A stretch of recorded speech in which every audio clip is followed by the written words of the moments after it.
Baik, adik-adik, selamat pagi. Pagi ya, Namo Sang Hyang Adi Budaya, Namo Buddhaya. Gimana kabarnya? Sehat?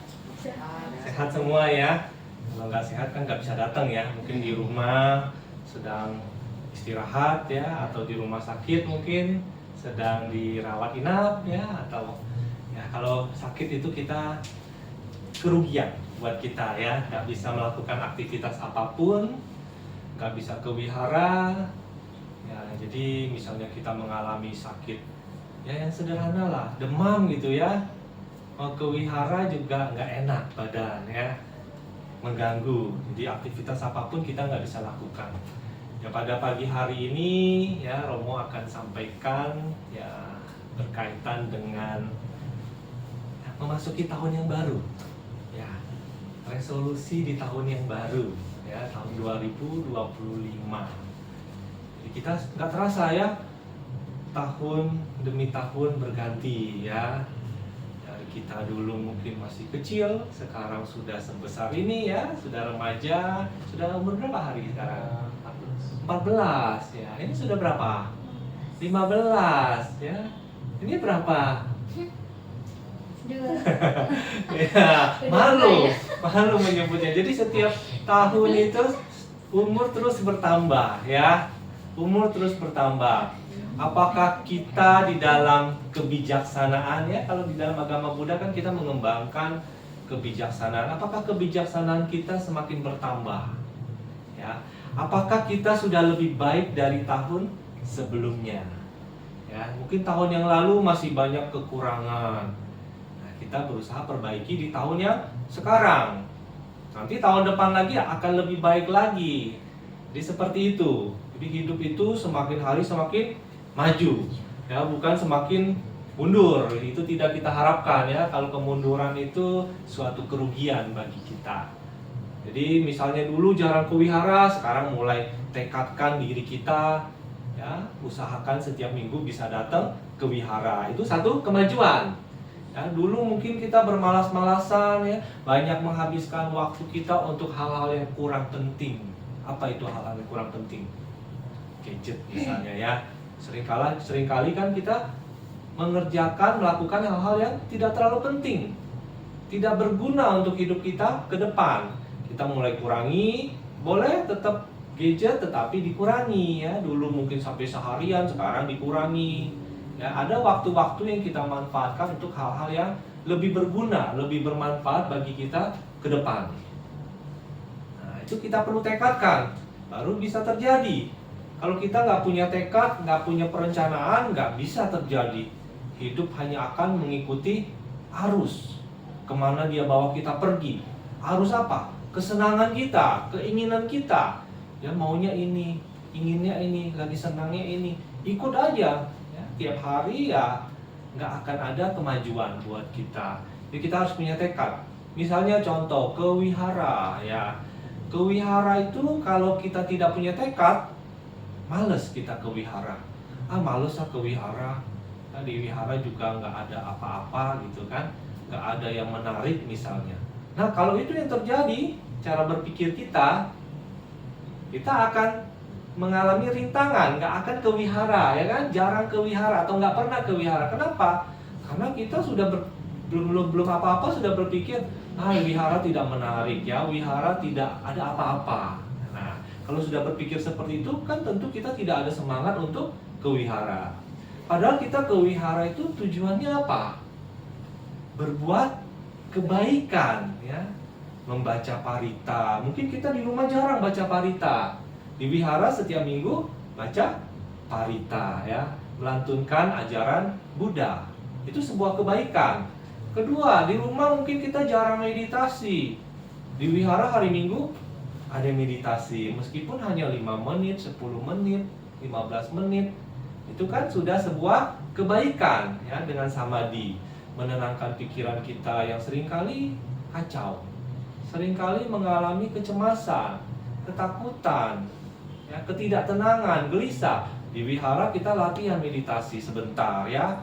Meskipun 5 menit, 10 menit kita melihat diri kita. Oh iya benar, diri kita itu mudah galau tidak tenang. Baru duduk sebentar meditasi kok rasanya sudah tidak tenang. Nah, itulah diri kita yang sebenarnya. Tidak punya ketenangan. Pikiran kita liar, kacau, gelisah, takut, cemas. Nah, pada waktu meditasi kita latihan menenangkan diri kita. Nah, itu kan sebuah kebaikan. Tujuannya apa? Suatu hari nanti ketika kita benar-benar mengalami kehidupan yang sebenarnya, ada yang sudah bekerja. Nah, yang sudah bekerja akan tahu banyak rintangan ya dalam pekerjaan. Yang sekolah, sekarang rintangannya ya mungkin pekerjaan rumah ya, PR dari sekolah ya, homework kita, pekerjaan tugas-tugas kuliah misalnya, itu menjadi rintangan ya kan. Nah, tapi nanti ketika kita kelak, kita harus terjun di dalam kehidupan, harus mencari nafkah ya, itu akan lebih banyak rintangannya. Kalau kita tidak tenang ya, emosi kita tidak stabil, kita tidak akan pernah bahagia. Jadi tujuan kita belajar ajaran Buddha kan itu ya, semoga semua makhluk berbahagia. Saya kan makhluk juga ya, saya juga ingin bahagia, tapi saya nggak tahu caranya. Nah, berarti nggak pernah belajar, nggak pernah ke wihara misalnya, nggak pernah baca buku dharma, nggak tahu caranya bahagia. Atau sudah tahu caranya, sudah sering mendengarkan Bante ceramah misalnya ya, atau Romo Pandita ceramah, tapi tidak pernah dipraktekkan. Juga tidak akan datang bahagia itu. Bahagia itu bukan pemberian dari yang di atas ya, bukan ya, bukan pemberian dari para dewa atau Buddha memberikan kebahagiaan nih, saya berikan kebahagiaan. Itu bukan sesuatu yang bisa diberikan seperti barang, nggak bisa. Kebahagiaan itu berasal dari dalam. Sang Buddha memberikan ajaran, caranya hidup bahagia. Ini loh, kalau mau bahagia hari ya, misalnya caranya begini, Sang Buddha ajarkan. Tapi kalau kita tidak pernah mau mengikuti caranya yang diajarkan, kita nggak akan pernah bahagia. Hidup kita ya kacau-kacau aja terus, gelisah, tenang, banyak masalah ya. Jadi semakin hari semakin banyak tuh persoalan hidup. Nah, caranya bagaimana? Belajar Dharma. Nah, jadi kita bisa mengerti, oh begini loh yang diajarkan oleh Sang Buddha. Nah, demikian juga di tahun yang baru ini kita bertekad untuk lebih belajar Dharma lagi, lebih mempraktekkan ajaran Buddha. Ya. Jadi dengan demikian hidup kita bisa lebih bahagia, ya, lebih tenang dan bahagia. Nah, oke, Romo lanjutkan ya. Di tahun yang baru ini, apakah adik-adik semua sudah punya bayangan ingin ada perubahan apa di dalam tahun yang baru ini ya? Masih panjang nih, Januari sampai Desember kan, ini masih bulan 1 kan, Januari. Ada nggak kira-kira perencanaan-perencanaan yang sudah disusun ya? Saya punya cita-cita, harapan, impian di tahun yang sekarang ini. Saya ingin misalnya tekun ya, rajin ke wihara misalnya. Itu apakah ada seperti itu dari sisi spiritual ya, dari sisi ekonomi misalnya ya, kalau yang sudah bekerja misalnya, kalau ada yang sudah bekerja ya, nah mungkin saya ingin pendapatan lebih tinggi ya, bagaimana karir di dalam pekerjaan lebih baik, atau di dalam prestasi sekolah atau dalam kuliah misalnya ya, bagaimana nilainya bisa lebih baik lagi. Berarti saya harus lebih banyak waktu yang digunakan untuk mencapai tujuan, cita-cita. Ingin prestasi lebih bagus ya harus lebih banyak waktu untuk belajar ya. Oh, males misalnya, itu kan rintangan ya, misalnya rintangan. Berarti bagaimana supaya saya lebih rajin? Harus punya tekad, semangat ya, motivasi, bangkitkan dari dalam diri supaya bisa lebih rajin misalnya ya, dalam bekerja, dalam belajar. Begitu juga ketika ke wihara, rintangannya apa ke wihara itu? Kemalasan ya, itu yang pertama. Kedua mungkin di wihara kurang menarik misalnya ya, misalnya rasanya pada waktu ke wihara kok seperti ini ya, kok rasanya tidak menyenangkan. Kita tujuan ke wihara, kita harus ingat lagi tujuan kita ke wihara apa ya, kembalikan kepada motivasi awal. Saya ke wihara ingin bertemu dengan Sang Buddha ya. Saya ke wihara ingin berbuat kebajikan. Saya ke wihara untuk belajar dharma. Jadi apapun rintangannya, apapun yang terjadi, ya, kita tetap fokus pada tujuan kita, ya, untuk mengumpulkan kebajikan di setiap hari Minggu. Ya, tadi banyak kebajikan yang bisa dilakukan kan, sudah Romo sampaikan. Membaca harita itu sebuah kebajikan, ya. Berdana sebuah kebajikan, meditasi sebuah kebajikan, mendengarkan dharma sebuah kebajikan. Dan ini bisa dilakukan di setiap hari Minggu di wihara, ya.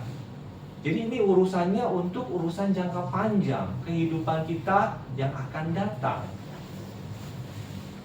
Mungkin dalam kehidupan sekarang, ya, kita ingin sejahtera, ingin berhasil di dalam kehidupan sekarang. Secara ekonomi misalnya, ya, itu berarti yang kita capai adalah tujuan secara duniawi. Umur kita sekarang berapa? Mungkin ada yang masih belasan, ada yang sudah 20-an, 30-an mungkin ada, ya. Nah, kita perlu memikirkan hidup kita di dunia ini berapa lama, ya. Ada nggak orang-orang yang di usia 20 sudah tidak ada? Ada, ya, ternyata, ya, mereka lebih cepat pergi. Ada yang umur 30 sudah pergi, umur 40 sudah pergi, 50, 60, ya, taruhlah kita panjang umur, ya. Rata-rata orang meninggal di usia 70-80, ya. Jarang yang sudah melewati 90, 100, itu sudah jarang sekali, ya. Jarang sekali. Nah, taruhlah umur kita panjang sampai umur 80. Berarti sisa waktu saya berapa tahun lagi? Kalau umur saya sekarang 20, saya masih punya waktu 60 tahun, ya. Cukup lama.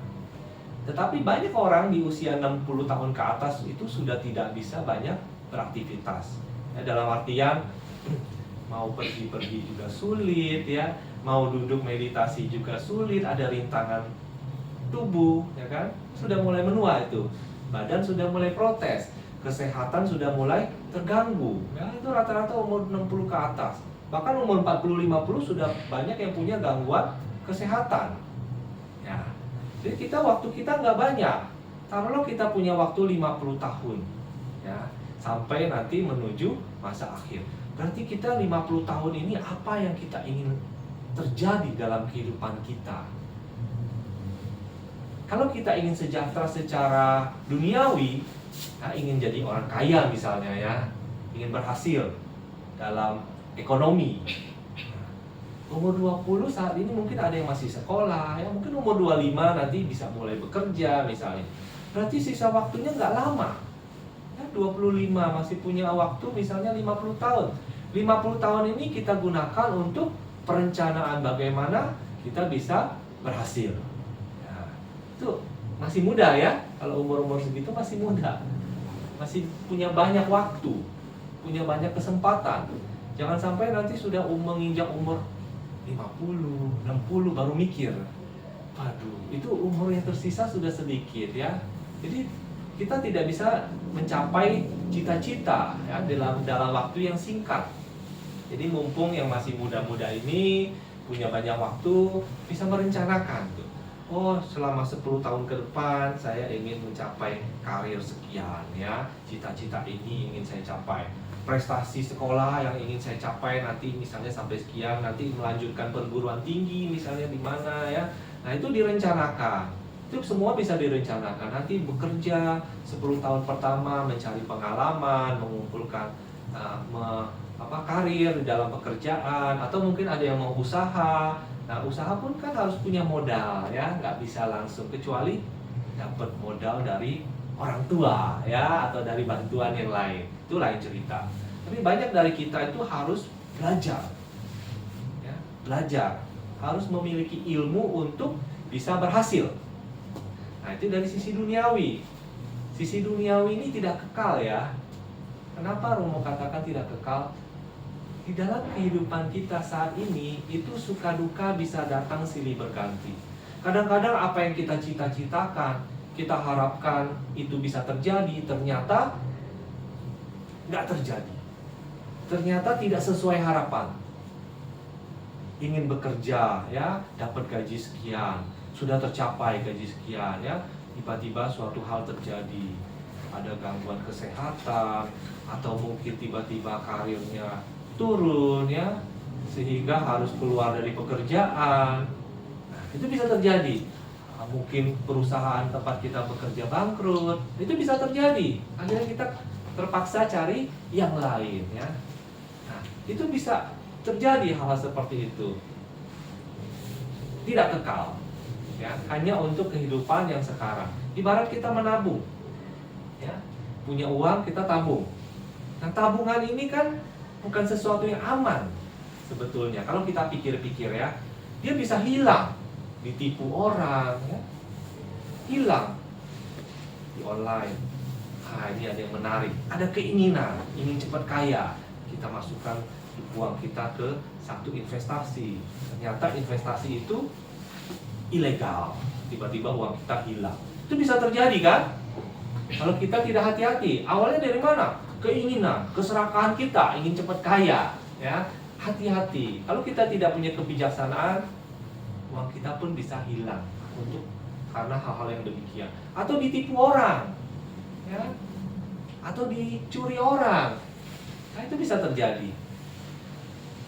Sudah banyak kejadian, bahkan terjadi kepada orang-orang yang sudah pensiun ya, mereka punya uang, karena sudah pensiun mereka dapat uang pensiun, tiba-tiba karena ada yang melihat wah banyak uangnya, ditawarkan satu investasi, ternyata uangnya dilarikan di hari tua ya, di mana dia harus punya sisa tabungan untuk hari tuanya, hilang sekejap ya karena ditipu.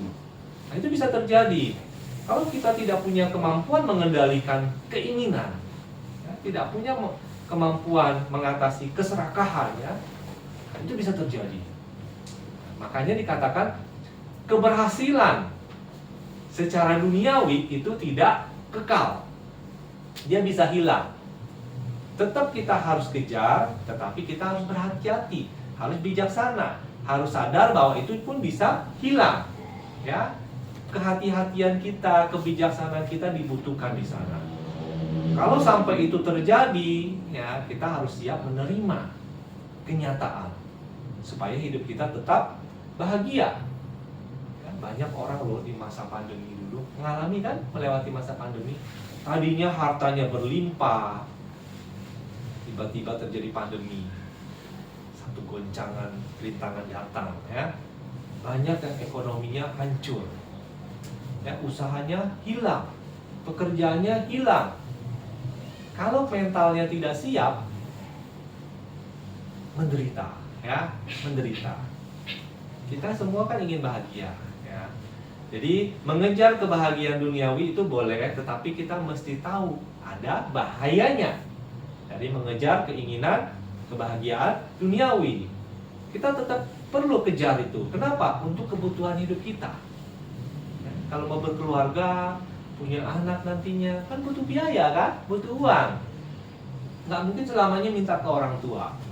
Ya, kita butuh bekerja, nantinya butuh menghasilkan uang untuk keluarga kita. Tapi perlu dipikirkan bahwa itu tidak kekal. Ya, ketika anicca itu datang, ketidakkekalan itu datang, perubahan itu datang, kita yang tadinya sukses mungkin ya tiba-tiba anjlok, bangkrut, kita harus siap. Itu perlu latihan mental, ya, keberanian menghadapi kenyataan. Dan kebahagiaan yang dikejar secara duniawi ini tidak kekal. Ada satu kebahagiaan yang sifatnya bisa kita bawa ke kehidupan mendatang. Ya, kalau yang tadi kan nggak bisa dibawa. Kamu punya uang 1 miliar, bisa nggak dibawa mati nanti? Tidak. Nah, nggak bisa ya.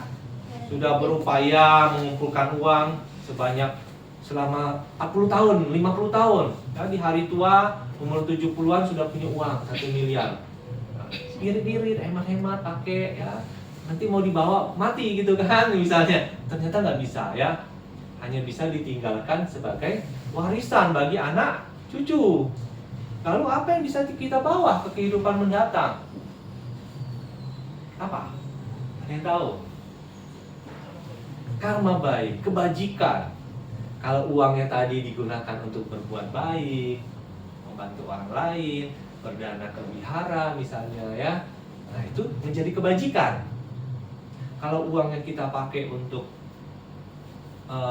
hal-hal yang keserakahan, ingin makan yang enak, makan di hotel berbintang 5, itu jadi kebajikan nggak? Enggak, itu adalah kesenangan, keinginan. Boleh atau tidak? Boleh, silakan, tapi itu tidak akan dibawa mati, ya, menjadi kesenangan kehidupan saat ini saja, kebahagiaan sementara. Ya, setelah saya makan sudah, ya, kebahagiaannya kan hilang sudah, ya. Supaya ada lagi bagaimana? Makan lagi, kan? Nah, uang keluar makan di tempat yang enak, ya. Kebahagiaan duniawi, kan? Setelah itu hilang sudah. Dia tidak menjadi kebajikan. Itu hanya menjadi kesenangan, kebahagiaan duniawi. Nah, lalu bagaimana caranya supaya dia bisa menjadi kebajikan, ya, yang bisa dibawa mati? Jadi kehidupan kita mendatang bisa terlahir sebagai orang kaya misalnya, ya, di dalam keluarga yang kaya raya. Artinya kita punya kebajikan dari kehidupan sebelumnya. Bisa terlahir dengan kondisi tubuh yang sehat, ya. Kan banyak ya orang-orang terlahir cacat, ya, kita bisa normal sehat. Banyak orang-orang terlahir di negara-negara yang tidak membahagiakan, kondisi perang, ya, terlahir mungkin di keluarga yang sangat miskin, di kolong jembatan misalnya, kan ada ya, di mungkin negara-negara yang kelaparan. Untung kita tidak terlahir di sana. Artinya apa? Kita masih punya kebajikan, ya, terlahir di negara ini, ya, masih cukup makan. Ada yang kelaparan? Nggak ada, kan? Semua cukup makan, kan? Nah, artinya masih punya kebajikan. Karena kita punya kebajikan di masa lalu. Nah, kalau sekarang kita nggak punya kebajikan, kehidupan kita mendatang bahaya, ya.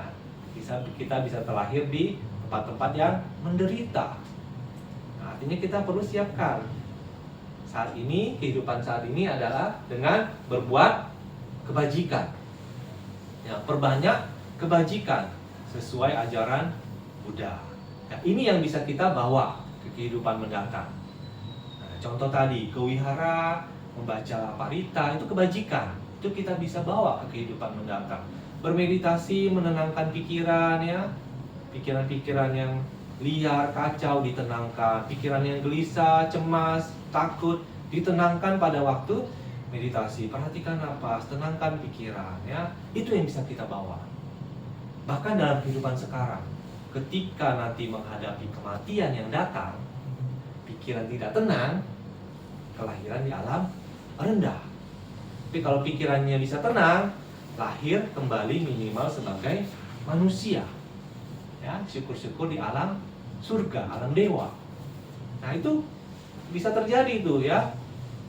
Kalau kita bisa tenang pada waktu kematian, kelahiran mendatang bisa di alam bahagia. Tapi kalau pikiran kacau pada waktu kematian, kacau, ya, menjelang kematian, detik-detik menjelang kematian, pikirannya kacau. Nah, itu kelahiran di alam rendah. Kita tidak ingin itu terjadi, kan? Kita ingin lahir di alam bahagia. Artinya apa? Harus latihan menenangkan pikiran.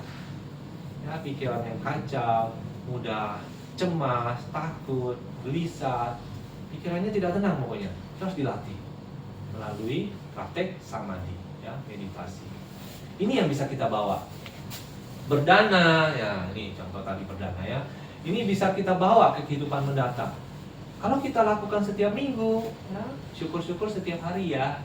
Kalau di wihara kan setiap minggu, lakukan meskipun sedikit tapi tulus, ya, ikhlas. Itu adalah sebuah kebajikan. Kita mengubah apa yang kita miliki menjadi kebajikan. Nah, itu kalau kita rutin lakukan kan setahun berapa minggu? 52 minggu, kan? 52 kebajikan sudah kita lakukan, ya. Tapi kalau nggak pernah ke wihara misalnya, belum tentu, kan, ada kebajikan. Di luar sana apa yang kita lakukan? Apakah kita melakukan kebajikan? Mungkin jarang, ya. Kan jarang. Jarang berdana, jarang baca parita, jarang meditasi. Itu kan tidak menjadi kebajikan. Ini komitmen di tahun yang baru, ya, untuk melakukan hal-hal yang positif, hal yang baik. Kita ke wihara bukan tujuannya untuk cari teman, ya. Ya, teman itu bonus. Ya. Kewihara tujuannya bukan untuk dapat hal-hal yang menyenangkan. Ya, kalau ada hal yang menyenangkan itu bonus. Ya, bonus.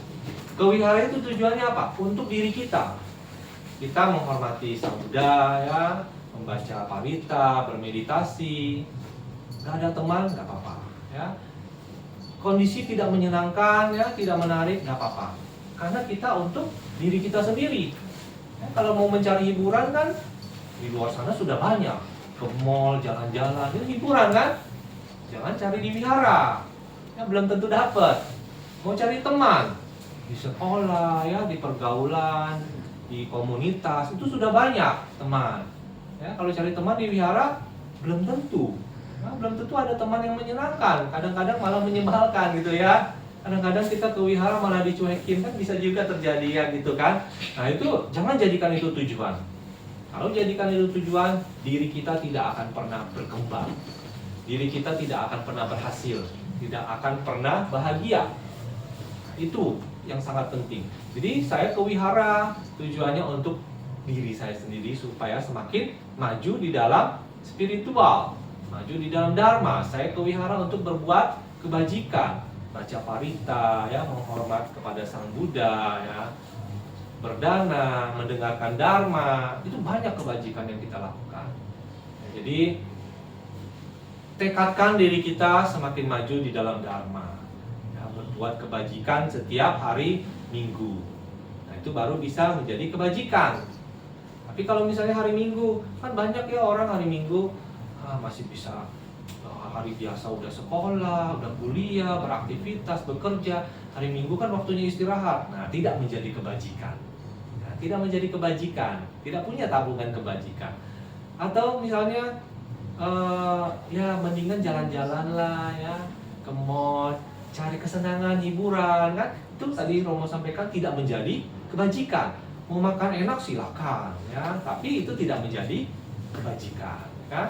Kan boleh dong kita menyenangkan diri kita, jalan-jalan, makan enak kan boleh ya. Boleh, nggak ada yang melarang. Tapi perlu kita tahu itu tidak menjadi kebajikan. Nah, caranya menjadi kebajikan adalah ubah apa yang kita miliki menjadi kebajikan. Punya uang berdana menjadi kebajikan.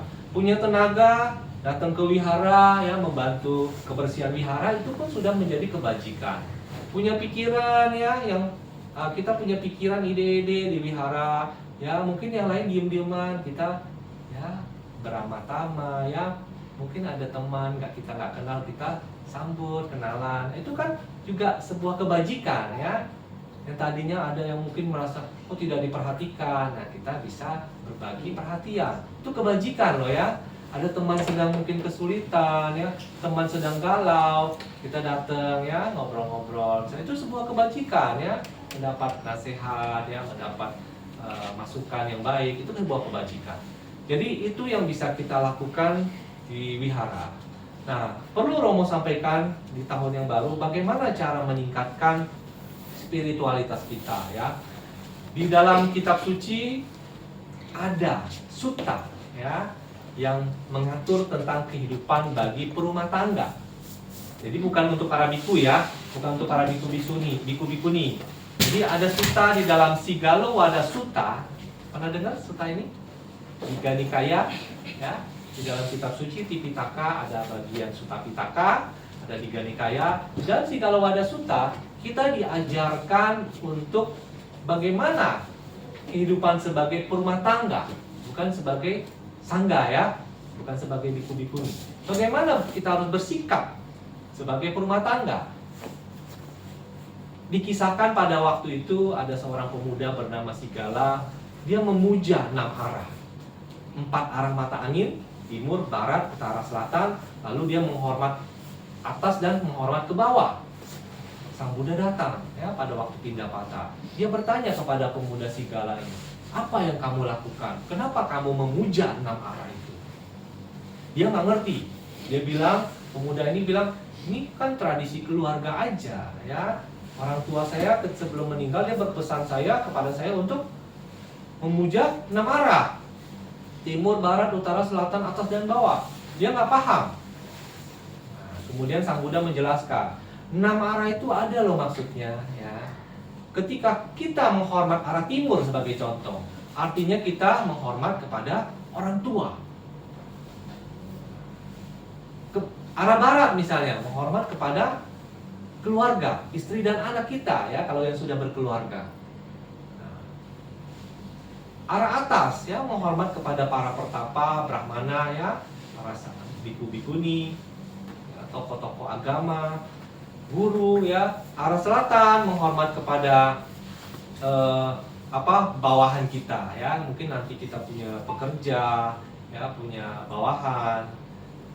Itu maknanya ya, simbolnya ya. Lalu ada menghormat kepada kerabat kita, teman-teman kita ya. Nah itu ada dijelaskan di dalam Sikalowada Sutta, makna dari menghormat 6 arah itu. Bagaimana kita harus melakukan tugas dan kewajiban kita kepada orang tua kepada anak bagaimana, kepada istri atau pasangan kita bagaimana, kepada anak bagaimana, kepada suami atau istri bagaimana ya, kepada atasan bagaimana, bawahan bagaimana ya, kepada tokoh agama bagaimana. Nah itu dijelaskan di dalam Sikalowada Sutta. Itu maknanya. Artinya apa? Kalau kita ingin berhasil di dalam Dharma, kita harus menghormat 6 arah itu di dalam bentuk praktek ya, kepada orang tua yang telah membesarkan kita, kita harus berbakti ya, berbakti kepada orang tua. Pada keluarga kita, istri, pasangan kita ya, suami atau istri kita, itu tetap kita juga harus punya satu tugas dan tanggung jawab. Nah itu yang Sang Buddha maksudkan, setia ya, tidak selingkuh ya. Sekarang kan banyak kan zaman sekarang selingkuh, perceraian, nah, itu tidak setia. Jadi kalau daripada selingkuh ya, tidak punya komitmen, nggak usah menikah lah ya, daripada menderita nanti, daripada menderita kan, menderita, harus komit. Cari pasangan yang mau berkomitmen sampai hari tua ya, mau memisahkan dalam kehidupan sekarang ya. Kan keterbatas kehidupan sekarang. Kita kan ingin bahagia secara duniawi juga kan, sampai kita akhir hayat kita di kehidupan sekarang. Nah, pasangan ini akan menemani kan sepanjang hidup kita. Kalau di tengah jalan berpisah, banyak masalah, perceraian terjadi, kan kita menderita. Jadi jangan salah pilih ya, pilih yang benar-benar punya ya, setidaknya secara emosional terkendali ya, tidak mudah emosi, tidak mudah marah. Berarti dia latihan itu, punya kemampuan pengendalian diri. Kalau enggak nanti kita jadi menderita. Ya, itu bisa jadi ukuran.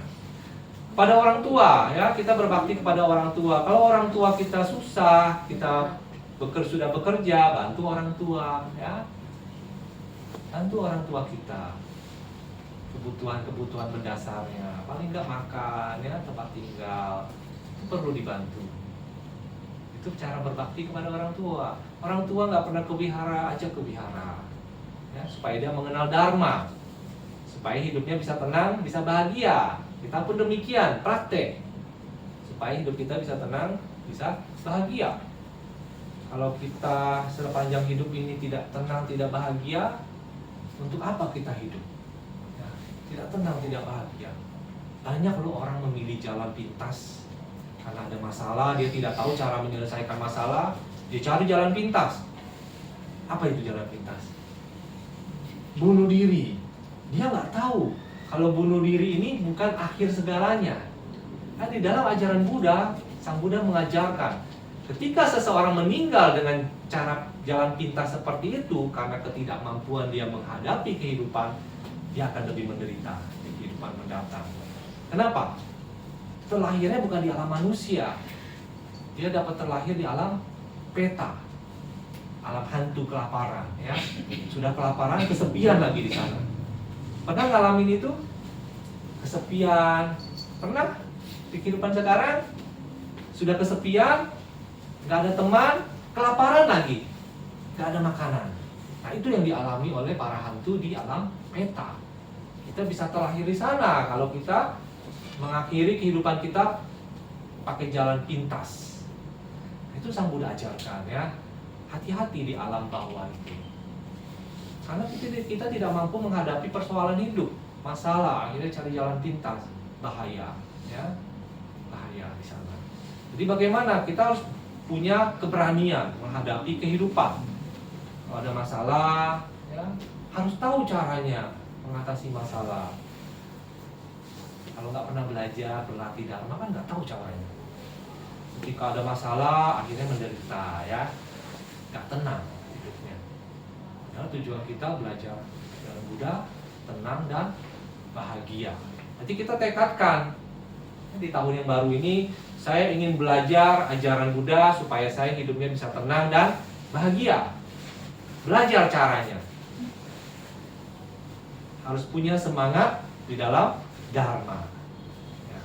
Harus punya motivasi, harus punya tabungan kebajikan, karena ini yang bisa membuat kita bahagia di kehidupan saat ini maupun kehidupan mendatang, ya. Yang sudah berlalu sudah terjadi, kita tidak bisa ubah, kan? Kehidupan kita sekarang kok rasanya banyakkan susahnya, banyakkan menderitanya. Itu akibat kehidupan sebelumnya, ya, kurang kebajikan. Tapi kan kita bisa menentukan masa depan kita. Saat ini perbanyak kebajikan kita lakukan. Punya uang, berdana, ya. Punya uang banyak, berdana lebih banyak. Punya uang sedikit, berdana sedikit. Yang penting tulus. Punya tenaga, ya kan? Masih sehat kan? Bantu wihara, ya, boleh bersih-bersih wihara, ya. Mungkin ada yang kotor, kita bantu bersih-bersih, ya. Kita bantu pelayanan, ya, dengan sesama teman. Kita menyambut teman, ramah tamah, ya. Mungkin temannya kok kelihatannya lagi nggak semangat, kita bantu semangati. Itu sebuah kebajikan, ya. Punya kemampuan ceramah misalnya, ya, boleh bantu di dalam muda-mudi, bantu pelayanan, ya. Punya kemampuan mendidik anak-anak kecil, bantu Evelyn misalnya, ya, di sekolah minggu di bawah, bisa seperti itu. Nah, itu sebuah kebajikan. Ini yang bisa kita kumpulkan, meskipun hanya seminggu sekali, ya, kalau di wihara. Tapi sebenarnya setiap hari bisa kita lakukan. Kalau punya tabungan, celengan, nah itu boleh setiap hari dari uang jajan atau dari uang yang kita miliki, sisihkan sedikit. Lalu bertekad, semoga kebajikan ini, ya, berlimpah pada keluarga, sanak saudara yang telah meninggal. Semoga mereka berbahagia. Nanti kalau tabungannya udah penuh, pada waktu Sanggadana, biasanya kan hari raya ada, ya, Waisak, Asada, Kakina, Maka Puja. Kalau ada Bante, Sangga, kita bisa danakan. Sanggadana namanya, ya, berdana kepada Sangga. Nah, itu kebajikannya luar biasa, gitu. Atau pada waktu di wihara ada Bante, kita ingin dana makan, silakan. Ya, kalau di wihara kita makannya vegetarian, ya, kepada Sangga. Nah, itu kita bisa lakukan juga. Saya bertekad mau berbuat baik, besok saya ingin bangun pagi-pagi. Setelah bangun pagi-pagi saya ingin ke wihara, karena jam 6:30 ada dana makan, gitu misalnya, ya. Saya masak, besok pagi jam 6 berangkat dari rumah sampai di wihara 6:30, saya berdana kepada Bante, ya. Bante kan makan jam 7 pagi. Itu boleh, ya, masak sendiri. Misalnya Evelyn mau masak sendiri, berdana kepada Bante misalnya. Itu sebuah kebajikan. Nah, contoh. Ya, atau dana makan siang, punya waktunya cuma siang, ya, jam 11 makan siang di dana makan ada Bante misalnya di wihara jam 11, makan berdana makan jam 11. Berarti setengah 11 saya sudah di wihara, ya. Itu bisa dilakukan. Kebajikan apa lagi? Nggak selalu harus di wihara, ya, di luar sana. Ya, punya makanan atau snack sederhana kita bisa bagikan kepada orang-orang sekitar, ya. Nah, itu baru bisa mengumpulkan kebajikan. Ini tabungan kebajikan ini yang bisa kita bawa mati, ya. Kalau tabungan duniawi kan hanya untuk kehidupan sekarang, ya. Kamu punya tabungan, kamu masukkan tabungan, ya.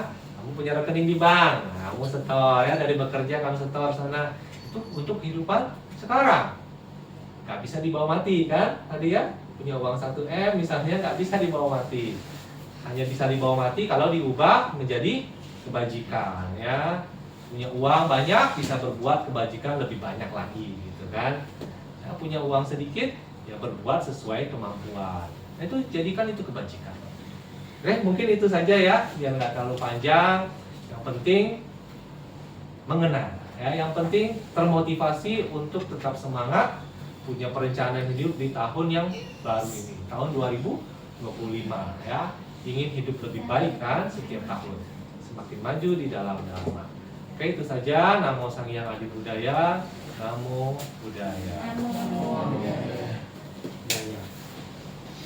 terima kasih atas waktu dan ulas asihnya membabarkan Dharma Pak Sapa Pandita Budianto. Semoga kebajikan ini bermanfaat untuk semua makhluk.